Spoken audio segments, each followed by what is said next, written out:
প্রজন্ম তাদের আজকে দিনী বোন থাকে, যুবক ভাইদের ফেসবুকে দিনী বোন রে দিনী তালিম দেয়, বলে মেয়েটা অনেক ভালো, সে পর্দা করে, সে হাত মোজা পরে, পা মোজা পরে, সে আমাকে নামাজের জন্য ডেকে দেয়।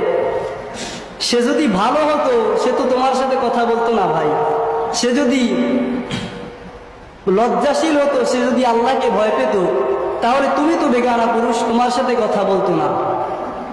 আজকে সমাজের ভিতরে যখন এরকম জেনা ব্যভিচারগুলো বেড়ে যাবে, আল্লাহ প্রতিনিয়ত গজব তো পাঠাবেনই, আর এই ব্যক্তিদের যদি তওবা না করে এই অবস্থায় মৃত্যুবরণ করে, তাদেরকে আল্লাহ রাব্বুল আলামিন ভয়াবহ আযাবের সম্মুখীন করবে। আজকে আমরা ভুলে যাই কবরে আমাদের যেতে হবে। কে যেন আমাদের কানে কানে এসে বলে গিয়েছে যে দুনিয়া এটা থাকার জায়গা, দুনিয়া, এ দুনিয়া তুমহারি, এ দুনিয়া মজা লে লো, দুনিয়াটা মজা নেওয়ার জায়গা।